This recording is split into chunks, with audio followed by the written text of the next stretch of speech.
Hey everybody, welcome to the Unconventional Attorney Podcast. I'm your host, Christopher Small, and I am the Unconventional Attorney. Hopefully you guys are having a great everything. I've got a special treat for you today on today's show. This is a friend of mine. Her name is Malorie Nicole. She's coming on the podcast to be interviewed today. She is the owner of the Abundantly Clear podcast. Amongst other things, she's really sort of a mindset coach, but she dives deep. She gets in the weeds. She talks about the private things, and she really helps people break through barriers and make more money with their business, lead better lives, do the whole thing. She's was a member of a group that I was a part of, and she really knows what she's talking about. She really knows her stuff, and she's done some really great work for people. So super excited to sort of introduce her right now. As you'll see in the interview, we just pick it up straight away. I also wanted to take this opportunity, as always, to remind you, if you are a law firm owner, estate planning attorney, personal injury attorney, criminal defense attorney, family law attorney, what's the other one? There's a bankruptcy attorney, amongst others, and your firm is plateaued, or you're struggling, or you can't seem to figure things out, come and check out the Inner Circle, a group I put together that has training. It has step-by-step instructions, scripts, and also has some live teaching every week on Facebook, and then every quarter we have a live meeting. Come and check that out. You can go to circleofsmall.com. It'll help you go faster. It'll help you get your bearings straight, and you have the opportunity to come in and hang out with a group of successful law firm owners, okay? Circleofsmall.com. All right, that's it for the intro. Can't wait for you to hear this podcast. It's super good, and so let's get into the show. You want to do this? You want to get into this? Do it. All right. So let's see. We are recording right now. We are recording right now. Technically, we'll probably just start right now, okay? Because that's what I want to do. You're my first ever guest on the Unconventional Attorney Podcast, so you should feel pretty special. I do. And honestly, it probably will be months and months until I have another one. Somebody else just drops into my lap, and I can say, "Hey, I have a fear of failure, a fear of hearing no, so I don't ask anybody to be on my podcast." But the pressure isn't on to deliver at all with that. Jeez. No, there's no pressure. That you will deliver naturally. But let's see where to start. Let's tell everybody who you are and what you do. I'm not even going to intro you. I'll probably go back and re-record an intro over this, but for now, why don't you just tell everybody who you are and what you do? My name is Malorie, and I help entrepreneurs understand where their mental barriers come from, why they're there, so that they can remove them, decrease their stress, enjoy growing their businesses, grow faster, grow further with less stress, and create more profit. Excellent. You make people feel better and make more money. Pretty much. Like getting rid of the mental shit, sort of. Yeah. Right. And mostly right now, we're going to go sort of like all the way back, because what's funny is I know you, but I actually don't know that much about you. Like, I don't know much about your story. I don't know how you got into this stuff. And so, because it's my podcast, I get to ask you whatever questions I want. But what was I going to say? Oh, mostly right now you do like one-on-one, mostly, right? Because you dive deep. I do. Talk about. I do. I think that kind of like freaks people out sometimes, like, oh, you do like the deep work with people. But most of us, myself included, I think we all have a little bit of a hard time sometimes really wanting to show up vulnerably about certain things until we have, and then we realize, oh, well, it's really not that big of a deal, and our perception and our lens changes about said thing. But when you're first kind of uncovering this batch, let's say, of mental barriers and where they come from, and all these voices inside your head about how far you should be and why you're, not doing the things in your business that you wish you were doing, it can feel a little hard to be vulnerable about it. So most of the work I've done, I used to do groups, but the work that I do right now is one-on-one. Right. Okay. And all right. So perfect. now let's go back to the beginning. Let's go back to Malorie the child. Where are you from? I'm from Charlotte, North Carolina, which Okay. is 30 miles away from where I live now. Okay. Come full circle. And what was childhood like for Malorie? Was it a fun childhood? Yeah, it was fun. I think if you would have asked me that question 10 years ago, I would have been like, oh, my childhood was hard. And there were a lot of hard and challenging things. I think those things have helped shape and mold me into being able to do the work that I do now. That's kind of what steered me on this path a little bit. I have a great relationship with everybody in my family, but growing up, it wasn't always rainbows and butterflies. No family is, so I certainly don't want to portray that stigma, but my parents were their relationship was kind of unstable for most of my childhood. They had a lot of rockiness that was going on, and as a kid, I was, the in the front seat, seeing all of it. There weren't a whole lot of secrets. I was pretty much seeing everything that was going on. So we did have, we had enough money to have a roof over our head and live a middle class life and go to the beach and go to the mountains and stuff like that.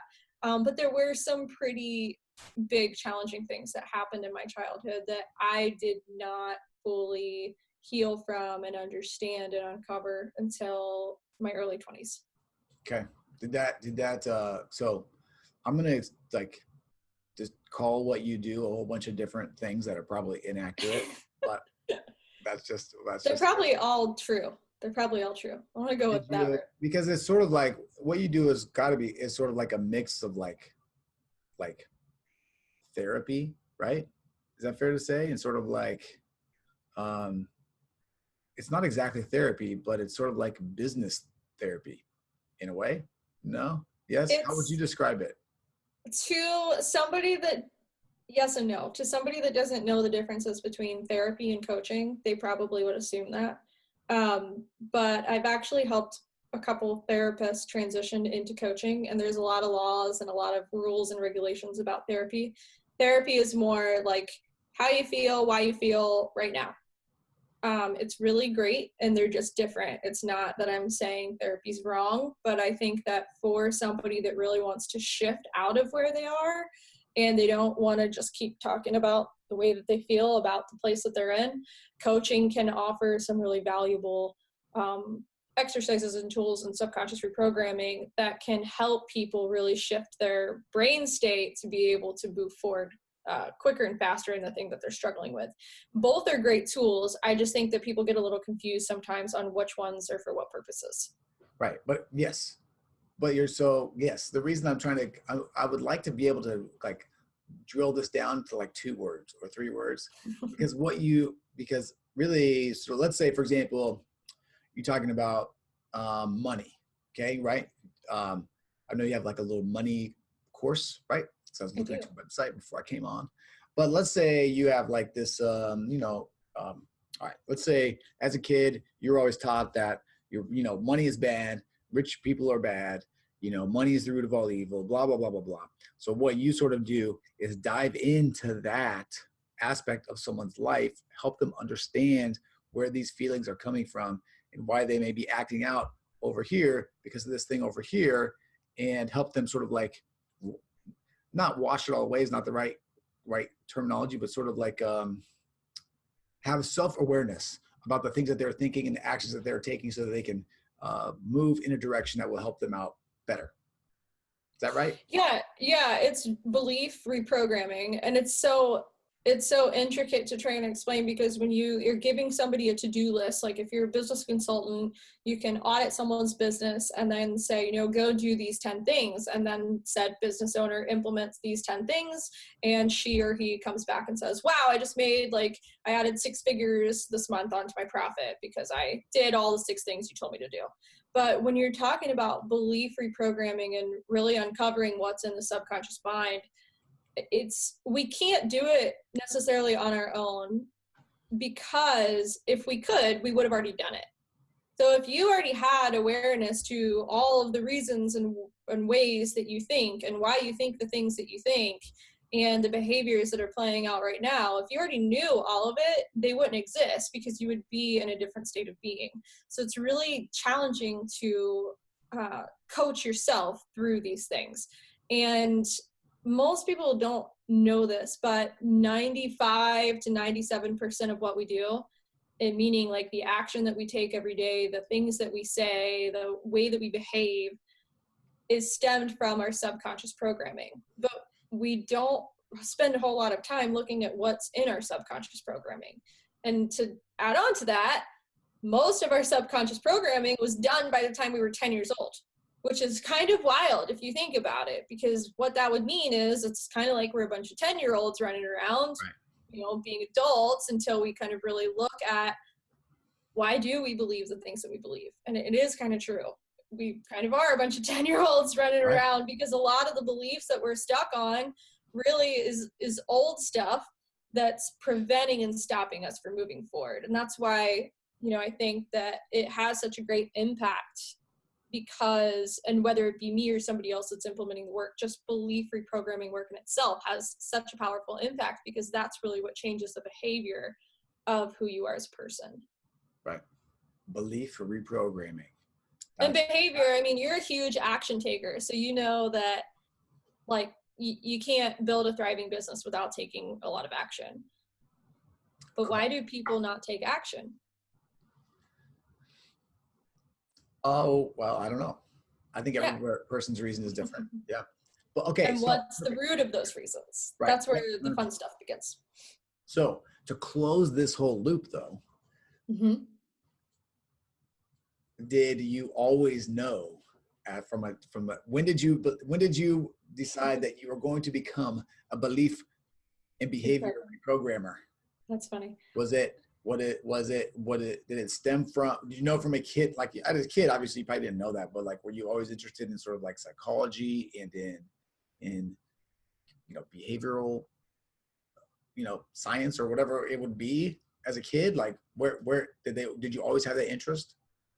There's two parts to this. So as a kid, I was always the kid. I was like 10 years old helping adults with their problems, which doesn't make any sense. Like, I'm a 10-year-old child. Like, right. There's some things wrong with that, honestly. Looking back on it, like, there's some boundary stuff there that probably wasn't the best. But there was a part of who I was. I always found myself helping people with things and helping people understand why they thought the way they thought. And I remember having a conversation with one of my friends in college, and I said to her, I just wish that I could get paid to talk to people, but I have no interest in being a therapist. Like, I don't want to just have people come sit on a couch and like complain to me about the way they're feeling, which sounds awful because that's not the only thing therapy is, but I knew that I was not cut out to go into like complete therapy world and do be a psychologist or something like that.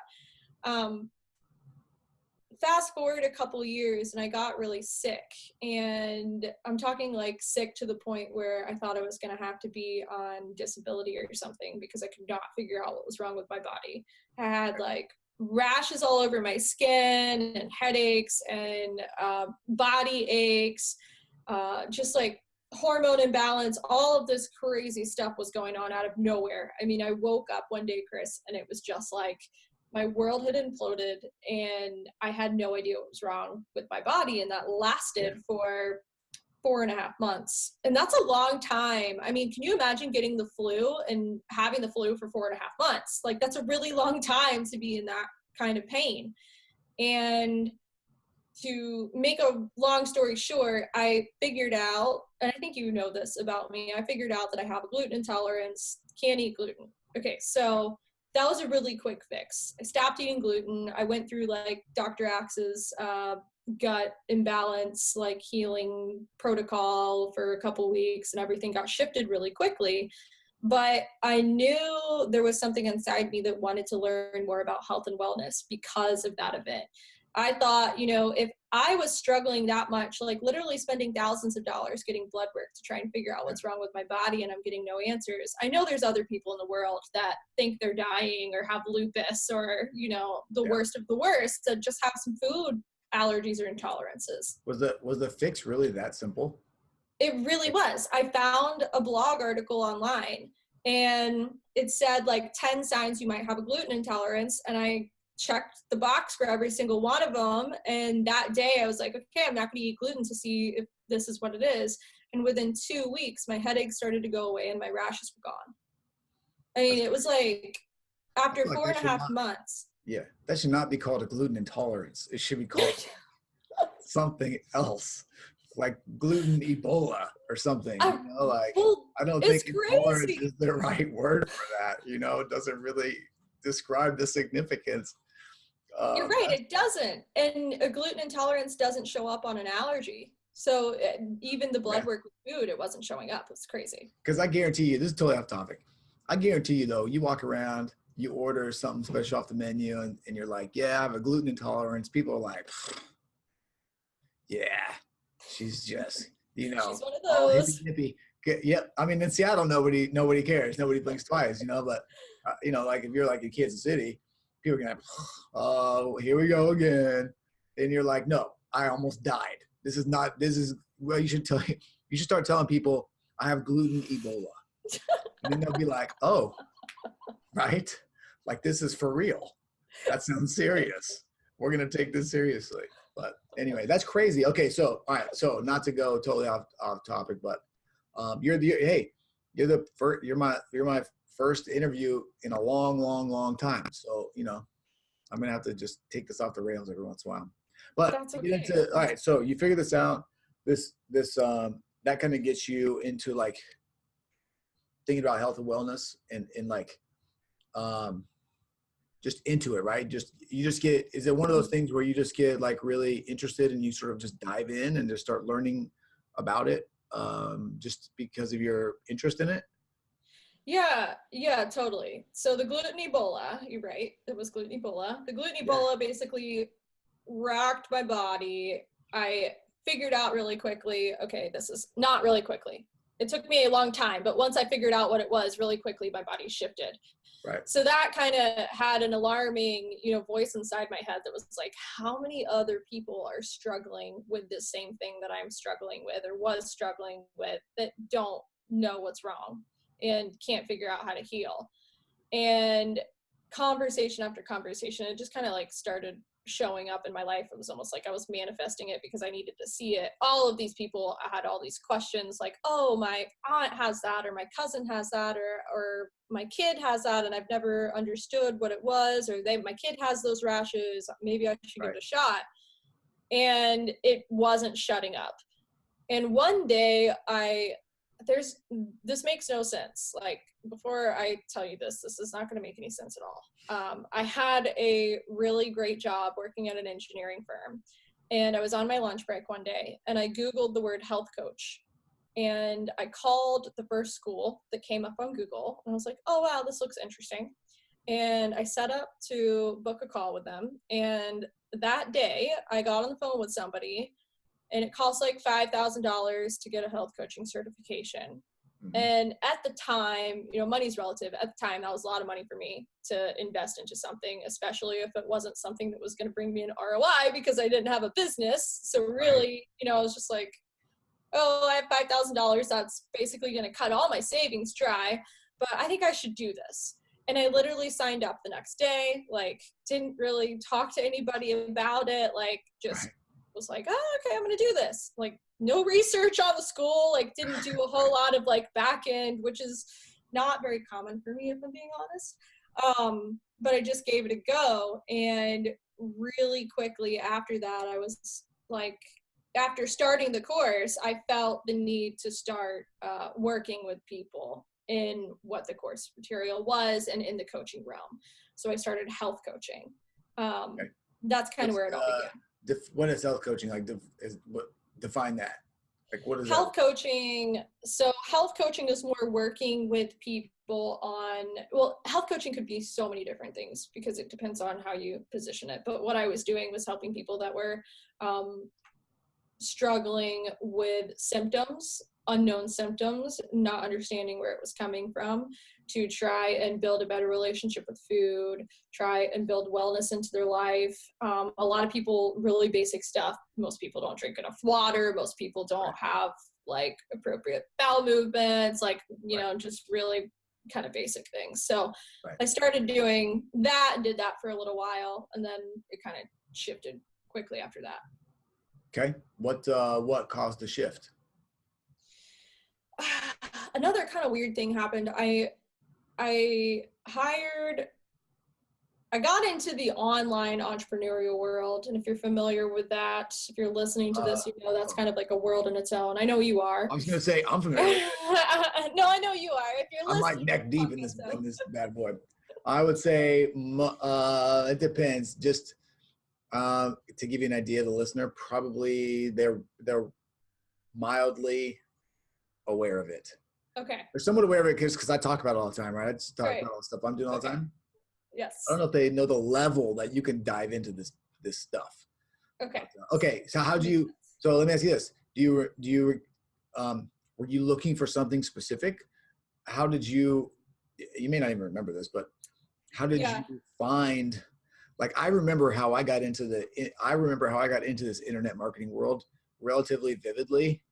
And because once I found it, I was like, this is my place, you know? So I'm just curious about if you remember, were you looking for like ways to grow your health business, or were you doing like, were you sort of like looking for ways to get your name out there and things like that? And I just kind of, once you get there, it's not that hard to sort of find people promoting their stuff, you know, and like get into the world. But is that kind of what happened?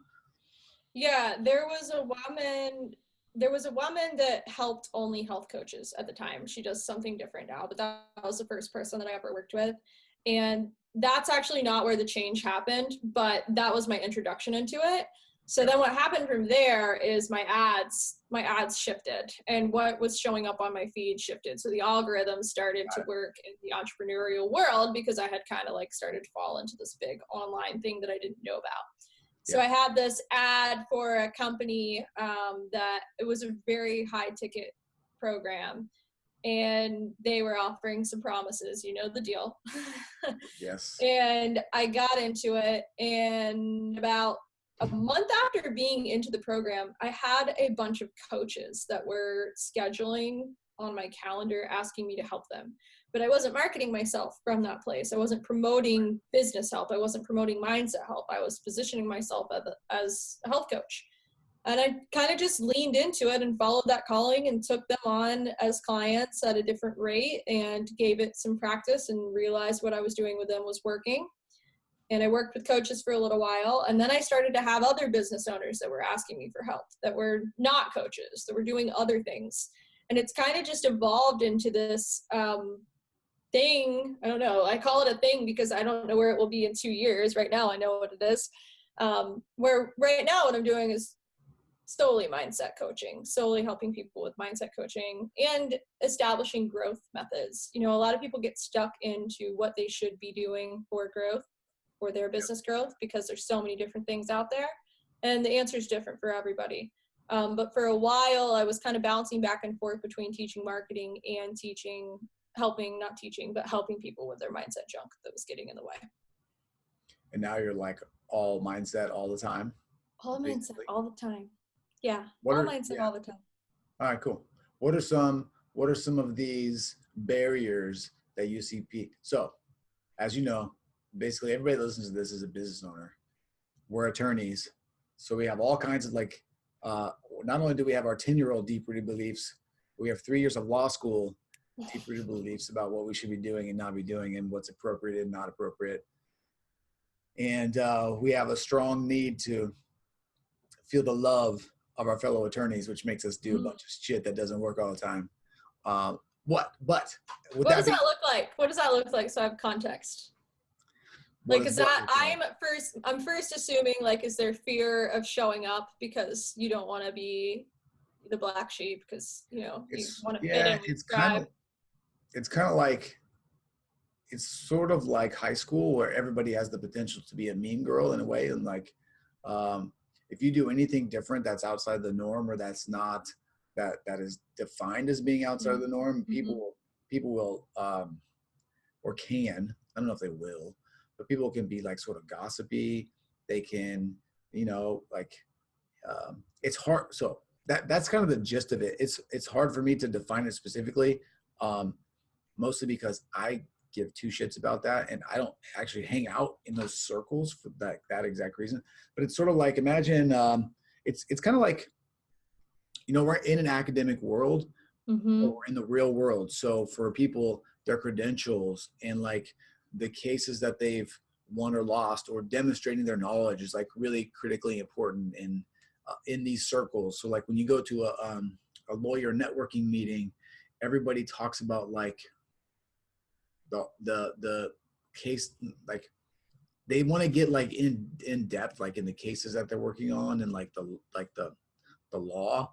That makes sense. Mm-hmm. And so what ends up happening is you feel tremendous pressure not to sort of like venture outside of that Mm-hmm.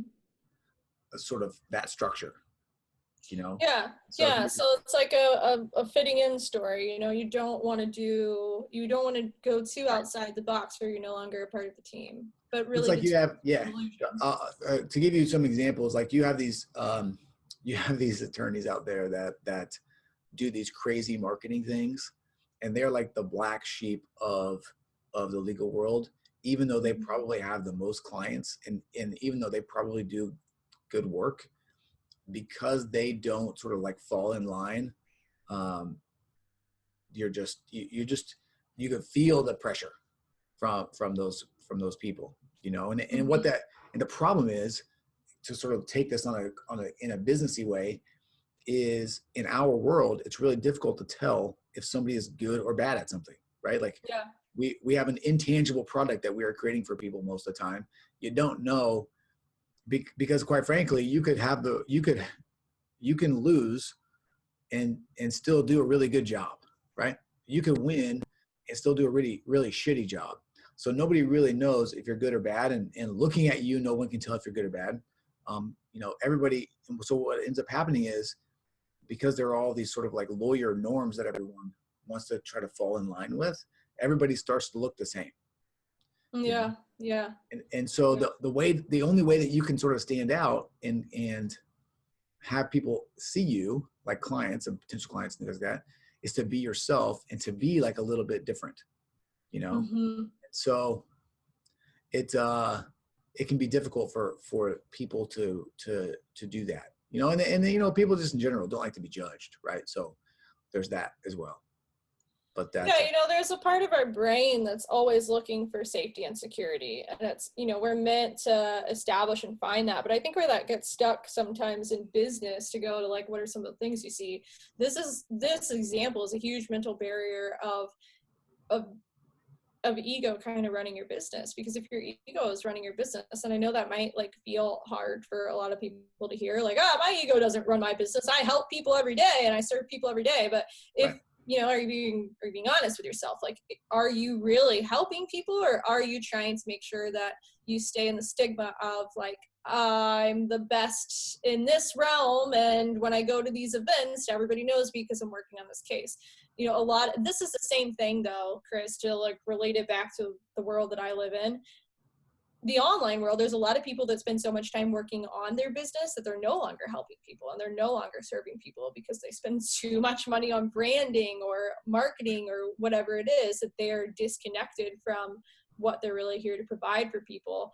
And that's all ego too. And it's not necessarily that makes them bad people. We all have egos, but when we fall too far into that trap, we're really letting fear run the show, because we're afraid to really take action that's going to help us grow. Because if we don't live in those labels, then we no longer feel worthy, or we no longer feel valuable, or we no longer feel like we're enough. Yeah, I think what you have is a lot of people tie, like you're just saying, basically tie their value to the way that to their to sort of their role in life as a lawyer, right? Mm-hmm. A perfect example is this. So when people come and talk to me, I always tell them like, look, here's the deal. You can make more money and you can work less. Okay. It's possible. All we have to do is we have to generate more leads on this end, right? We have to get more clients, and we have to create systems for the things that we're doing over and over again, right? So that we can sort of become efficient with the work that we're doing. And what I hear 90% of the time probably is, oh, you can't create systems for my work, right? Mm-hmm. It's too bespoke, right? It's Mm-hmm. too, my work is an art form. And I'm like, Mm-hmm. no, it's not. If you're doing a divorce, like, I'm living your world. I know Mm-hmm. if you've done 10 divorces, you've probably covered almost every single thing that you're ever going to cover. And you could probably lay out pretty quickly, like, what's going to happen from here to here. There may be some like specific facts in the middle. You may do something like a slightly different, but overall the course is going to be the same, right? But for attorneys to acknowledge, for example, I do estate planning, right? For attorneys, when people ask me, like, do you use forms for your wills and stuff like that? And I say, yeah, I do. For someone else to like, and some people won't use forms, even though like basically what they're doing is using a form, because they want to feel good that they're creating new documents every single time, even though in reality, Oh my gosh, that just like sounds exhausting off the bat. does that make sense? And they Yeah. feel like if they say they use forms, or if they use a software to help put the stuff together, that that they're less, Yeah.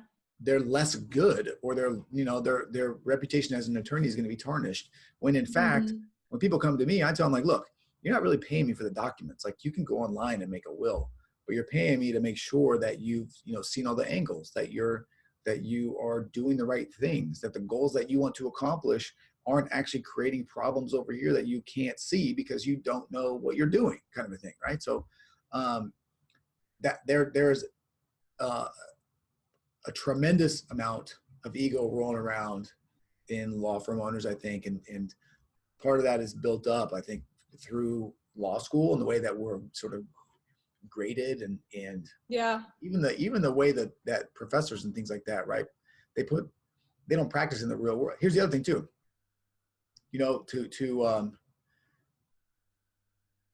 Attorneys are quite often afraid to promote the simplest solution, because it often will come with the least amount of controls over it. Mm-hmm. Like, when people come to me, I'm like, okay, you want to give everything to your kids? That's fine. We can do that. Boom. It's done. Because the chances of like any kind of random problem coming up are small. But there are people out there that will spend like tremendous time trying to make sure that every single base is covered. Like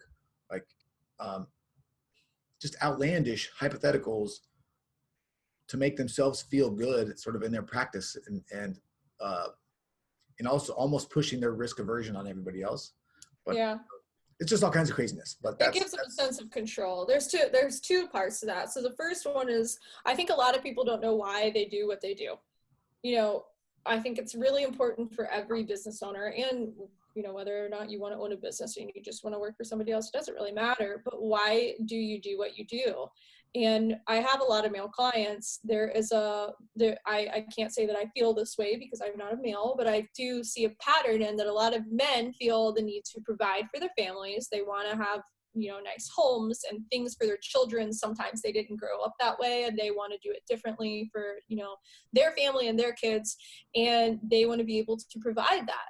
Well, are you really living in your truth if that's one of your big why factors? If you are making your work harder, going through extreme processes, not simplifying your process, and feeling like you have to show up to that event being, the quote unquote greatest lawyer there because you just made things more difficult for yourself. No, you're not being true to what you really desire and what you really want. Because if you really wanted to provide that platform, that life for your family, you would make it as seamless as possible so that you could spend more time with them. But when we don't know why we are doing what we're doing, we get stuck in these traps. And a lot of that stuff, to fall into the next phase of this, a lot of this is going into those deep program beliefs. Because if you grew up with a need to control, if you grew up in a type A environment, and I'm very much a type A person, but if you grew up in that to where it's hurting you, it can be a benefit, or it can be or it can be a loss, depending on how far you're veering into that part of you. You can see the things that you need to see and then turn it into a strength, or you can get stuck in it. But if you grew up in an environment where you needed to find that control, and then you go to law school and that's the total education platform that they're portraying for you, and then you start your own law firm, a lot of those patterns probably have never been broken. But understanding where do they come from, and why do I still do the things that I do, and why do I have these behaviors, I think is really important. And sometimes people don't really want to be honest with themselves about those things because it can feel vulnerable. Yeah. So, all right. So here, let's do something fun. Let's dive into like this hypothetical situation real quick, because I think for me I'm curious about, so let's do it. Let's hypothetically, what is it called? What was that little term that we were using at the beginning? So good. Belief reprogramming? Yes. Belief and behavior reprogramming. So let's say we uncover this thing where, like my life is very ego driven, like from a place of fear, right? I'm worried about like how people see me and all these things. What, like when you have diagnosed this problem, like what are some potential solutions to that? I'm picturing like there's somebody listening right now and they're saying like, yeah, I want to be, because people have, I think a lot of attorneys have sort of like these dream situations of what their practice could look like. And what I mean by that is the way that they can approach it. So for example, I wear a suit like all the time. I'm not wearing one today because I've not seen any clients or anything, but I wear a suit a lot, right? And that's just a choice that I make. Nobody else really wears suits anymore, but there might be somebody that wants to wear flip-flops and shorts every day, but they feel like they can't because it doesn't sort of meet this definition of what they're supposed to be, or they don't want to, or they don't want to, whatever. Here's another perfect example. For me, I don't do litigation. I don't do any hard legal work. Okay, basically, because I just don't want to. But I think for other people to acknowledge that they're not doing like something cutting edge or something traditionally difficult can be tough, right? So this big long diatribe leads me to this question, or this journey, I guess, about what do people do if they realize that they're there? Like what's like a first step, or like where do they go from there to begin to because it's not like you can just change everything all at once. I think you'll just get so much sort of like subconscious pushback that you will just either like rebound all the way to the other side, or be grumpy at people, or like, I don't know what'll happen, but something bad will happen.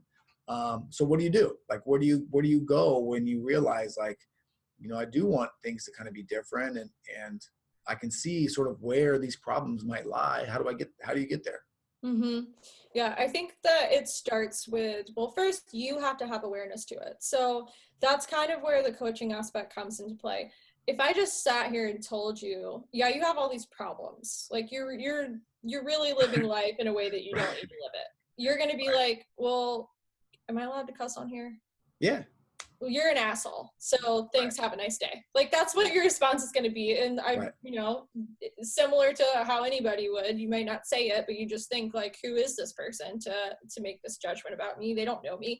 So when it comes to why we do what we do, we have to we're always making assumptions about ourselves, whether they're working for us or against us. We're always making assumptions about ourselves. And in order to create shifts, we have to get to the point where we understand what those assumptions are. So if you can see this, if you're like having a light bulb moment right now, like, oh man, I might be doing some of these things, the first place to start is to really get curious and ask yourself why. why have I told myself that I can't do XYZ? Or why have I told myself that I can only do, if it's the alternative, XYZ?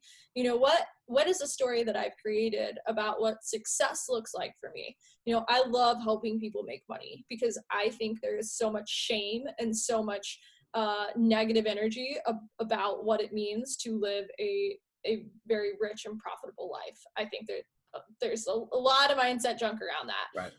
And that is one of the things that you can start with, is just asking, am I telling myself I need to make a certain income in order to be worthy of, you know, being a father, being a husband, or being the man that I want to be, or woman? If you're listening to this, I just went under the assumption that a lot of people listening to this are men. Might not be the case.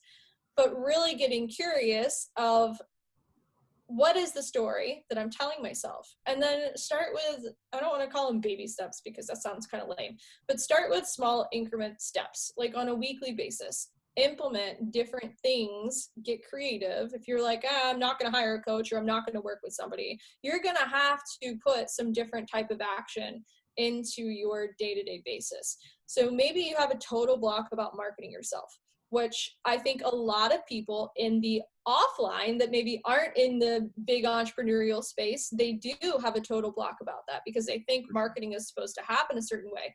But the beauty of it is that there are social media platforms in the online world can literally help you get clients in the snap of a finger if you're willing to get over yourself and do the work and show up. But showing up means that you have to show up, right? You can't just tell yourself that your marketing is going to fall into place. You have to be willing to show up, and you might not feel super 100% confident and amazing about it, but are you going to give yourself an opportunity to try? It's okay to try new things. You might be amazing, and this happens with a lot of experts, Chris. You might be amazing at what you do, and you're so freaking good at it that it's blocking you from trying anything else because you couldn't possibly live under the assumption that you were bad at something. But because of that, you never try anything. And if you never try anything, you know, what are you really doing? Like, are you really enjoying your craft? Are you really enjoying what you're creating? Are you really growing as a person? Or are you just really, really good at this one thing and you know that you can cultivate that thing, but you're living in a box? Yeah. Well, it gets tough too, because well, I think for our service professionals, and what I mean by that is like, maybe like, I guess it could happen for plumbers and people like that as well, but like accountants, doctors, lawyers, where, you know, you get so caught up in becoming so good at what you do, but particularly if you don't just work at a firm. Like, you don't understand that if nobody knows who you are or how to find you, then like, what good is your expertise, you know? And Exactly. yeah, so you're gonna have to do some of these things to allow people to find you, and you're gonna have to they have to be done, you know? And there's something there because I think a lot of people that are really, really high achievers in their field, they think under the lens of, well, if I'm so good at this, people should just find me. But I mean, that's ego in itself. Like, do you not want to help people? Do you not want to serve people? Do you not want to have more people in your practice? Like, Right. if you do, then Well, show up. And that's why it's not so right. important to go back to your why. And what I tell people too on the other end is like, look, you have to acknowledge that there are a bunch of people out there that give two shits about your expertise and are more than willing to go out there and grab all the clients that they can, do all the marketing that they can, do all the advertising that they can. And if you're not willing to sort of compete in that arena, then you're going to get killed. Like, it's not Yeah. like especially today, you know, I think, you know, particularly this is just a problem because of the nature of our profession, is that you got a bunch of old people that are in it that have been doing things one way for a long time, and things have worked for them for a long time. And so they preach this. And I used to think that they did it because they wanted to kind of hold on to like a market share and like give people bad advice. I think they just really believe what they're saying. And it's just, you know, the times have changed, but that's where you get this story about just do good work and people will find you and it will come. Because 20 years ago, that's kind of what you could do in a way, you know, like, you could advertise, sure, you could do direct mail and you could do things, but you couldn't so easily as you can now reach so many people with what you do and how you do it, to where you could build up, I know some old school attorneys that they're just only referrals, like, Mm-hmm. and what I mean is they don't have email newsletters, or they don't have newsletters. They have nothing. They just have been working for so long and helped so many people that they just, when people need help, they just go to them.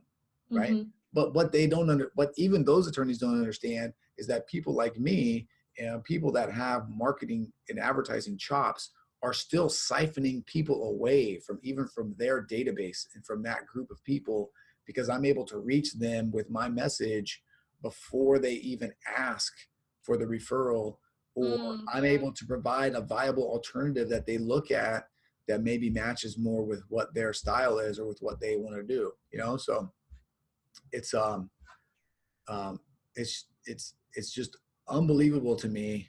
And the other thing, this is, well, I'm just jumping all around here, but that's just because I know who's listening and I know that these are problems that everybody has. But Mm-hmm. this goes along the same vein of, people would rather go down some sort of like some niche research question, like go into case after case after case to try to find some like random question, than to go make a video or to actually do legal work or to actually do what they're trying to do. I talk to people where they're so busy and they're so poor, and I'm just like, what are you doing all day? Like, you cannot, there's no way that you can be working 50 hours a week and sign up one client. Like, Yeah. what are you And doing? that's where those stories and assumptions are so important, because we're always living out what the inner dialogue is in our head. So part of me has to believe that that person, because I've worked with those people, I've seen those people in my container too. There are some stories going on about what value means, what receiving money means, what the difference between time and value, because I think that's a lot of people are stuck on that right now too. I have to give more and more and more and more and more in order to receive, and I'm going to put up all these mental barriers for really doing the things that can make me money and can produce income, because of the fears and the stories I'm telling myself about that. There could be a multitude of things, but the busy thing, that's like almost become a societal norm at this point. In order to be busy, that means that you're being valuable. Well, I mean, sure, that could be great, but why not be busy and be making money and be helping more people? Like, Right. Well, it's just like we were talking about too, either right when we started this podcast or before, because I can't remember.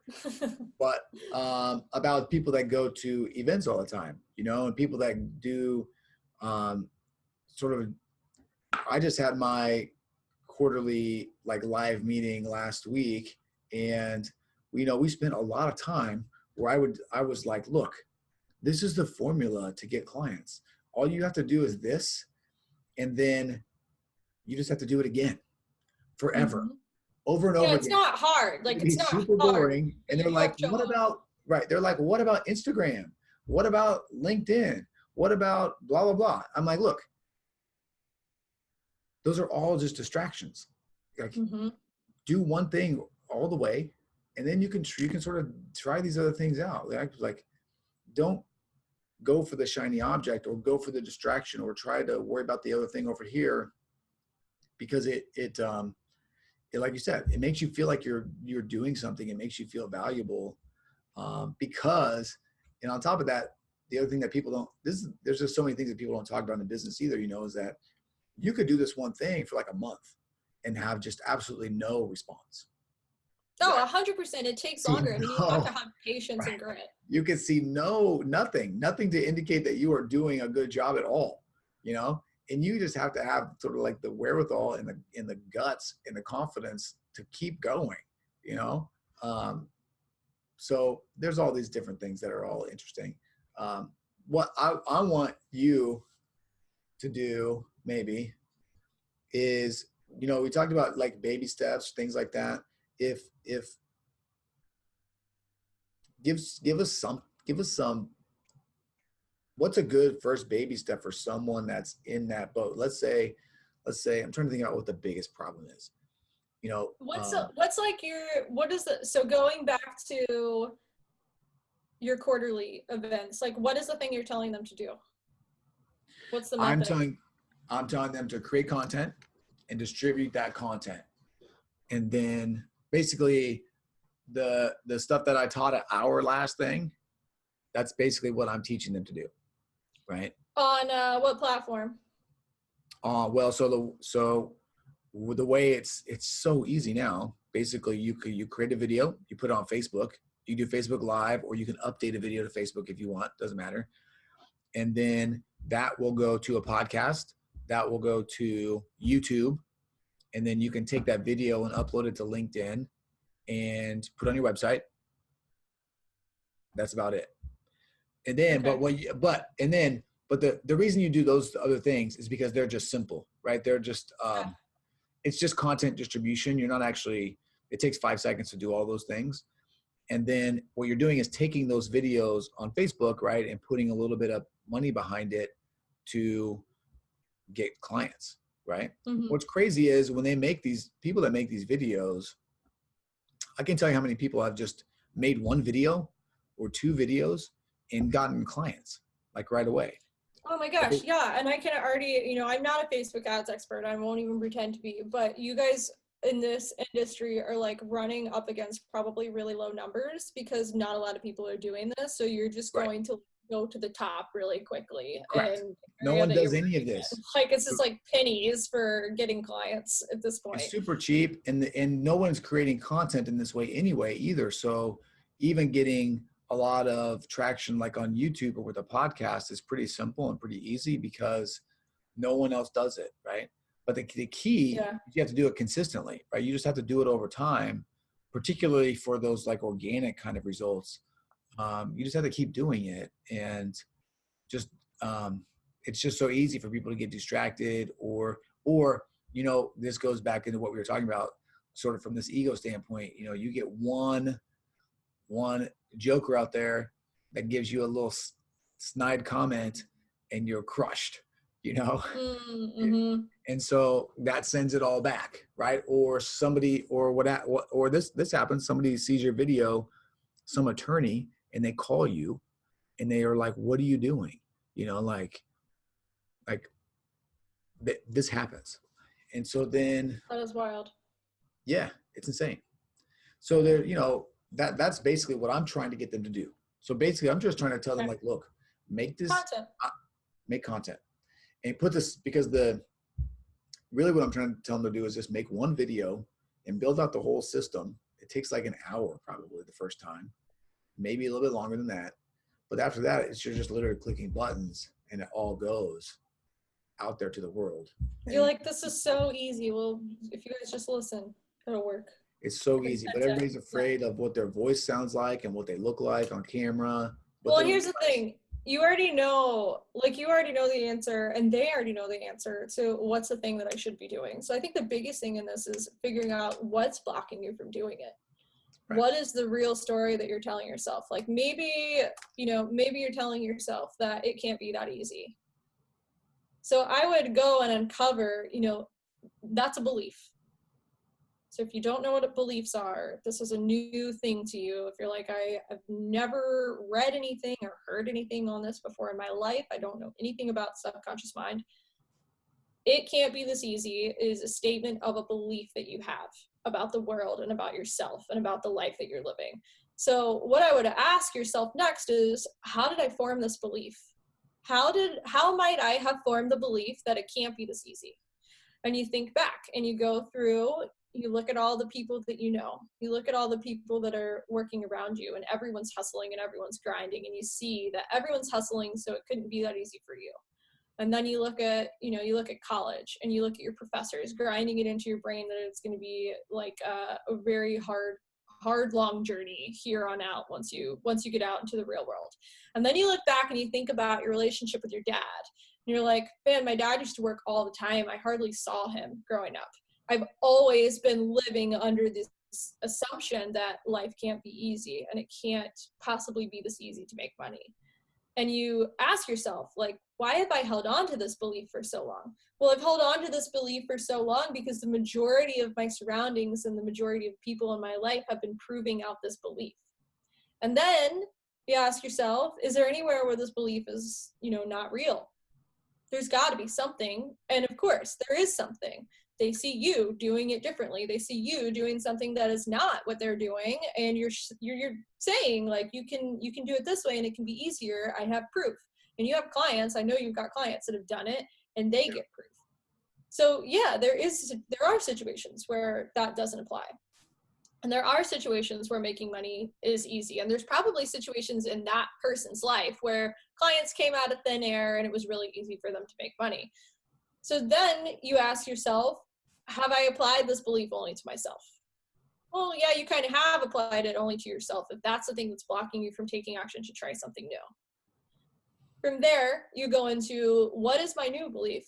What do I want to believe? What am I choosing to believe today? And your beliefs can change whenever you want them to. So today you could choose to believe, no, it gets to be easy. And if you chose to believe that it got to be easy, would you give yourself permission to try something new? And that's just an example of one. I'm not saying everybody's experiencing that, but some people might also be experiencing beliefs around perfection and not wanting to screw it up, and then it has to be perfect in order to get delivered. You'd want to uncover all of that too. That would be part of it. The second part to add on to give you kind of like actionable thing to uncover, I really think everybody needs to understand their why. Why is it important to you? Because your why is stronger than your fear. If you are that connected to wanting to provide for your family and wanting to provide the lifestyle that you know is possible and wanting to get to that next level and help more people or whatever it is, if it's that important to you to provide for your family, that should be more important than your fear to put out a Facebook video. Right. I think so. This has been something I've been thinking about a lot. I think for people to find out what their why is very tough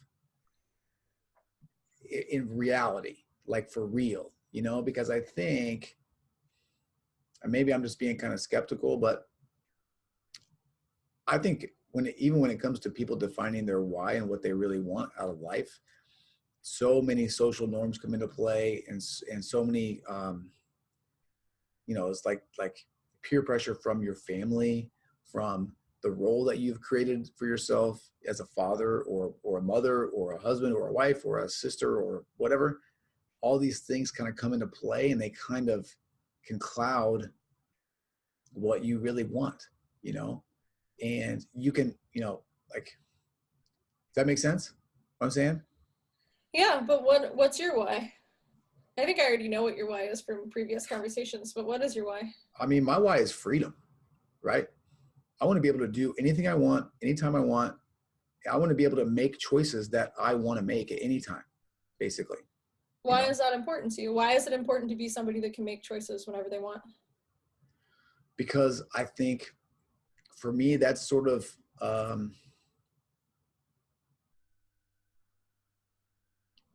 because that's like what it's all about. I feel like, being able to pursue the things that I'm interested in, hang out with the people that I want to hang out with, and do the things that I want to do is just, that's just something I feel like it's fulfilling to me to be able to do those things. I feel good when I do those things, and I get to make those choices. You feel good when you do what things? Those things that I want to do and pursue. What are those things? Have conversations just like this, right? Create content and talk about things that I am excited about. Make woo-woo Instagram posts about quotes, hang out with my family, raise good, confident, excited, fun kids, like I'm really sort of just in pursuit of trying to become the best me that I can be. So that's your why. It's actually not freedom. It's to be the best version of you. Yeah. But that's what drives you every single day. So, for sure. I've had people do it with me, and I've also done it with people. This little process to get to your why, that was very, very short snippet of it. But about yourself, you're never going to be, you're not somebody that's ever going to be driven by numbers, because that's not anything that you just said. but it's actually not freedom either. Freedom is the outcome of being the best version of yourself, because when you are the best version of yourself, then you gain that freedom.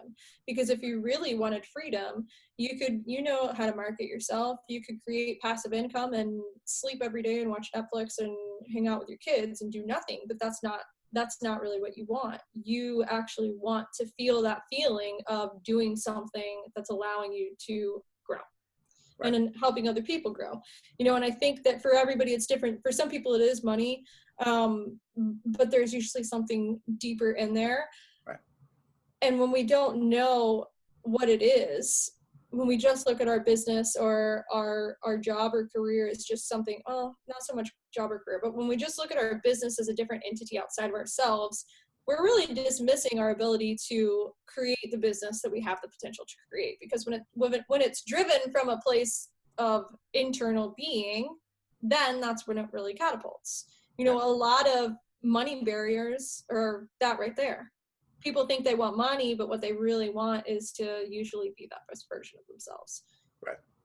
Yeah, and I think it's so when, and I think that even doing that exercise helped me define what I was trying to say a little bit more. I think when people are thinking about what their why is, I think it's okay for people to understand that that is going to often be sort of a selfish response. Right. But what is there a story about that? Like, what's selfish about wanting to? What I mean is just what I mean is, though, you don't have to always think about everybody else out there when you're defining what your why is, right? Yeah. It's okay to say, like, this is what I want. Like, I think when I said selfish, I think that's what people feel like when they're trying to define their why, and they steer clear of the things that they are actually interested in. Like, for me to say I'm in pursuit of my best self, that is a selfish thing to say in a way, right? Because it's internalized. I'm not externalizing it to my family and like trying to provide for my family. And like, of course, those are things that I want to do. I think that that's sort of like part of that. But to say that that's the driver, I think is just too.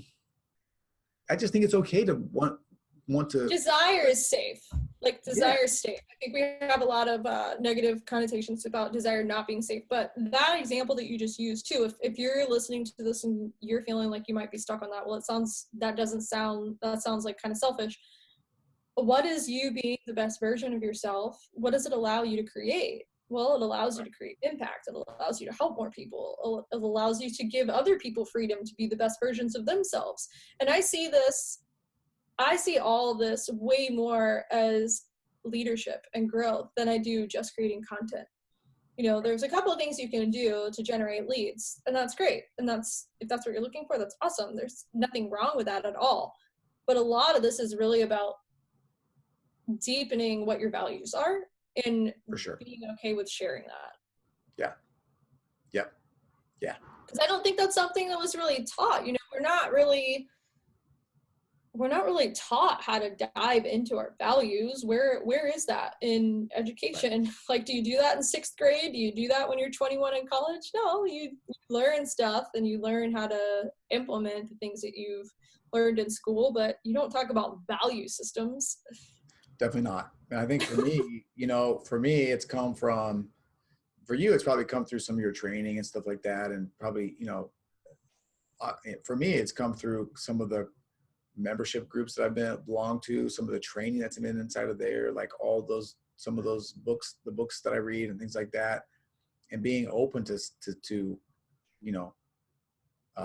those ideas, and actually trying the things that are in there and going through the exercises that they suggest that you try. And, when you say what's crazy about this exercise and makes it tough and easy at the same time is that when you're thinking about what your why is and you're writing it down somewhere, like, you can do it in a way and in a place where you're never going to show anyone this and no one's ever going to see it, but it can still be very, very difficult to be honest with yourself, even in the moment, and I think it takes, I think, that one of the reasons why I am trying to talk about this stuff all the time and do this all the time is because I can see that the more I do it, the easier it is for me to find what my true space like Mm-hmm. inside of my dome, you know, because it's hard to define that sometimes. And I think you don't really know until you, this is the other thing too. People think like if they say what their why is, they can't change it, you know, like it's stuck. Yeah, and And everything can change, you know, it can change right. at any point in time. And that's why I talk about this stuff so much for me too. Sort of as I go through and look and sort of step away and look at what I'm doing is it helps me sort of define what I, you know, the path that I'm on and the things that are interesting to me and the things that I want to pursue and talk about, because as you talk about them and try them and experience them, you realize like, okay, well, all right, that isn't exactly what I wanted to do. Like, it didn't feel Right. as good as I thought, or didn't feel as authentic as I thought it was going to feel, or whatever. So let's tweak this a little bit over here, you know, and try something else, kind of a thing. So For sure. no. And there's something I just want to add to this real quick. The exercises that you're talking about, especially if you have them in the programs that you run, when we write, we actually are shutting off our prefrontal cortex. So we have the ability to be super honest with ourselves. When Yeah. we're talking ourselves through stuff, it's a whole lot easier to talk yourself out of the thing that you really want to say. But Right. when you get to pen and paper, that truth comes out. And I've learned a lot about myself and done a lot of growth work myself just in writing, but it's also something that I have clients 100% implement because you're working with a different part of your brain. Yeah, for sure. Crazy. Okay. All right. I think we got to wrap this up. We've been going for an hour, Yes. but That was a quick so hour. it was awesome. All right. I'm So like lounging in my chair, my feet are up.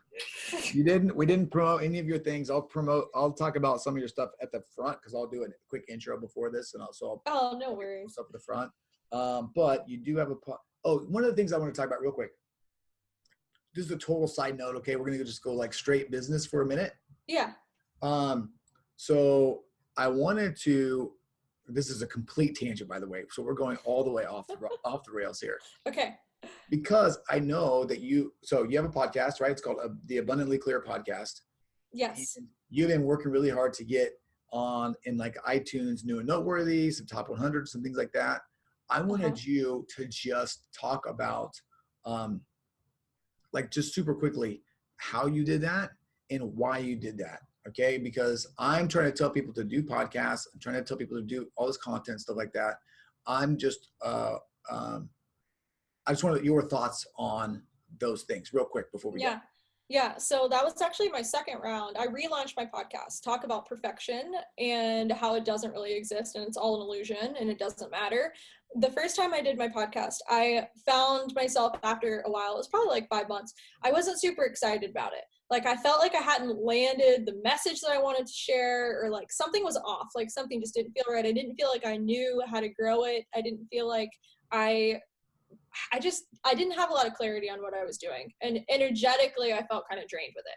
So I decided I was going to do a relaunch, and I actually hired someone that knows a lot about podcasting to help me kind of tune in and deliver it differently.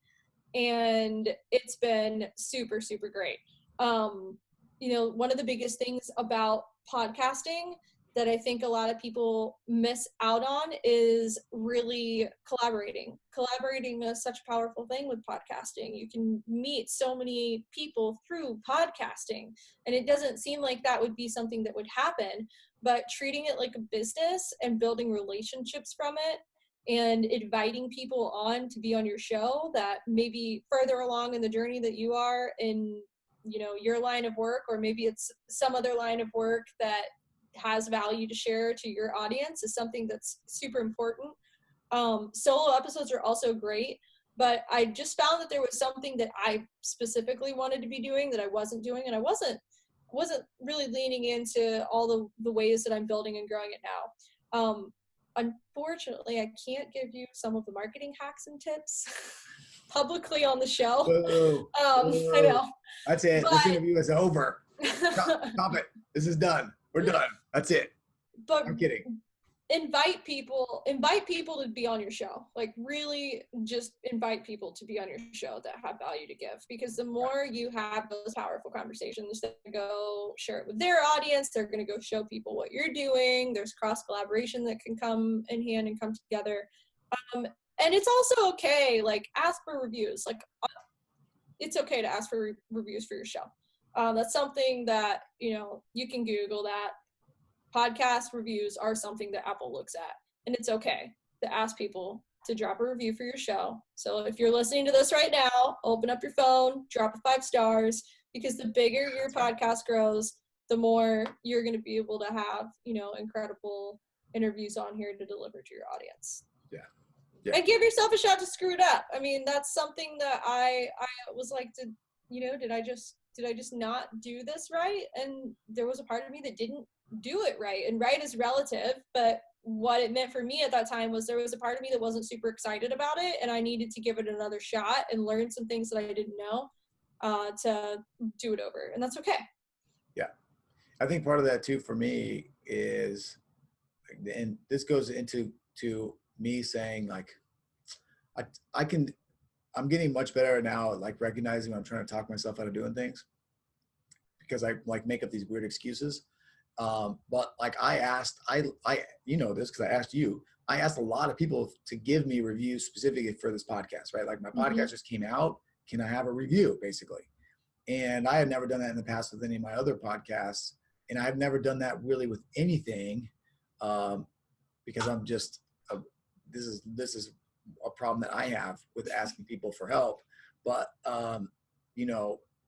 I still did it. For me, it was one of those opportunities, to sort of take a baby step and send a message to someone, which is not a big deal, and say, hey, can you hook me up and help me out with this thing?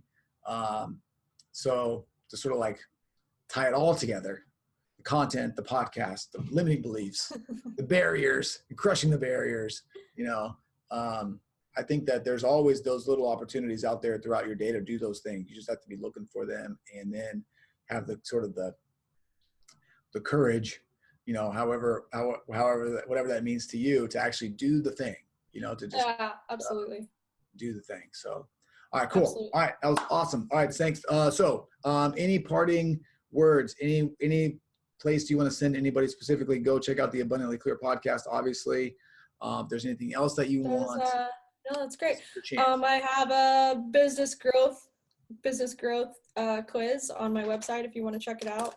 If you go to abundantlyclearpodcast.com, that'll take you to my website. And if you go to the front page, there's a business growth quiz you can take. But other than that, yeah, a lot of stuff on my show. So keep listening to this show.